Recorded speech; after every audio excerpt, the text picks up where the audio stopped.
आगे बढ़ेंगे। आगे बढ़ते हुए बड़ी खबर उत्तर प्रदेश के हाथरस से है। हाथरस कांड को लेकर जांच तेजी से आगे बढ़ रही है।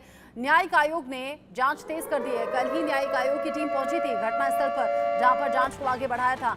आज जानकारी ऐसी मिल रही है कि जो न्यायिक आयोग की टीम है वो पीड़ित परिवारों से मिलने वाली है। न्यायिक आयोग अफसरों के बयान दर्ज करेगा। जो अफसर मौके पर मौजूद थे, न्यायिक आयोग की टीम उन अफसरों की भी यहाँ पर बयान दर्ज करने की खबर है।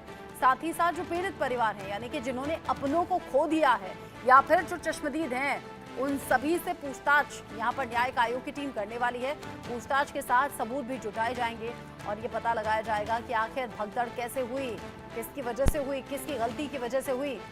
सवाल ये कि आखिर बाबा छिपा कहाँ हुआ है, क्योंकि पहली एफआईआर जो इस मामले में दर्ज हुई है उसमें तक बाबा का नाम नहीं है।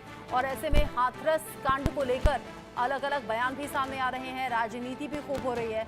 न्यायिक आयोग की जो टीम है वो कल पहुंची थी। इस पूरे मामले को लेकर जांच कर रही है। अफसरों के बयान भी इस पूरे मामले पर दर्ज किए जाएंगे। वो अफसर जो आसपास ड्यूटी पर तैनात थे, उनके जरिए भी ये पता लगाया जाएगा कि आखिर ये घटना कैसे घटी, इस घटना की वजह क्या रही।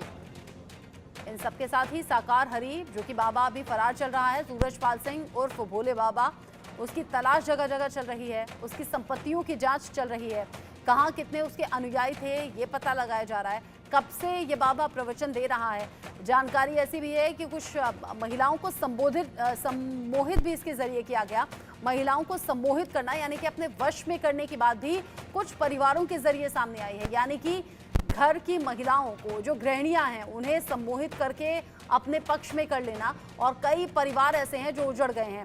जो परिवार उजड़ गए हैं यानी कि जिन पतियों को उन महिलाओं ने छोड़ दिया, वो पीछे से अपनी आप बीती बता रहे हैं और ये बता रहे हैं कि बाबा कितना बड़ा पाखंडी है। अब एक एक करके गिरफ्तारियां भी हो रही हैं। पहले सेवादारों की गिरफ्तारी, फिर आयोजनकर्ता की गिरफ्तारी। अब इंतजार इस बात का है कि क्या बाबा की भी गिरफ्तारी होगी। इस पूरे मामले को लेकर राजनीति पहले से हो रही थी। विपक्ष तरह तरह के सवाल उठा रहा था। ये जो सामान आप देख रहे हैं तस्वीरों में, ये सामान देखकर आप सोच में पड़ जाएंगे, दिल आपका दहल जाएगा। क्योंकि जिस वक्त ये भगदड़ मची, जो लोगों के हाथों में सामान था वो यहाँ वहाँ बिखर गया। लोग एक दूसरे के ऊपर गिरने लगे, लोगों का दम घुट गया और इसी दम घुटने के चलते 123 लोगों की जान जा चुकी है।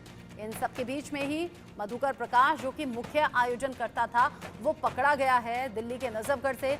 साथ ही साथ इससे पहले 6 सेवादार, जिनमें 2 महिलाएं और 4 पुरुष हैं, वो सेवादार जिन्हें भीड़ कंट्रोल करने का जिम्मा दिया गया था, वो सेवादार जिन्हें आयोजन की जिम्मेदारी दी गई थी कि भीड़ किसी भी तरह से आपा ना खो दे या फिर कोई हादसा ना हो जाए।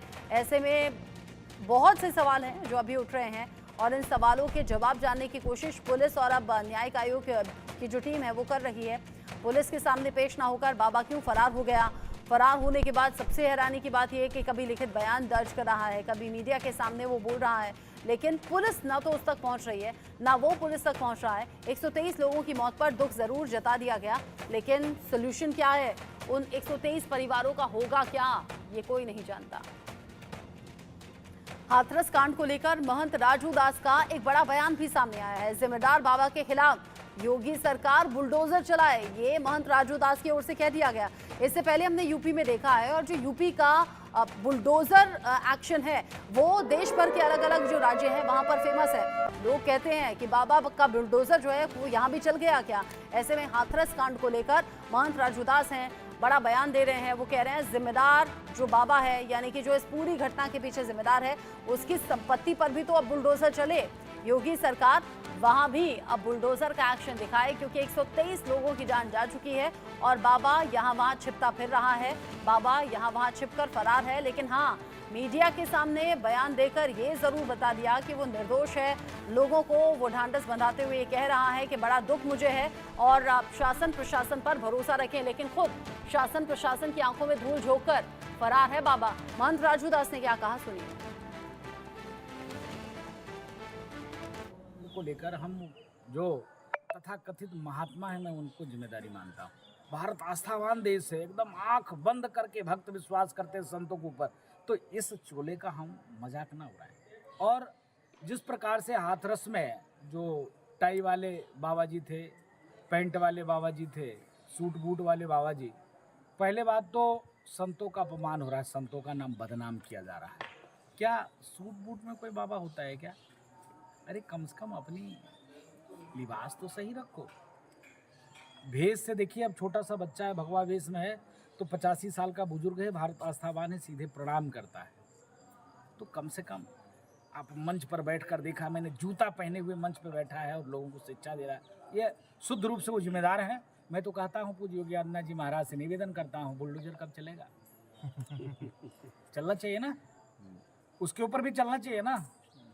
तो ऐसे काम नहीं चलेगा। तथा कथित महात्मा सूट बूट वाले बाबा के ऊपर भी बुलडोजर चलता है।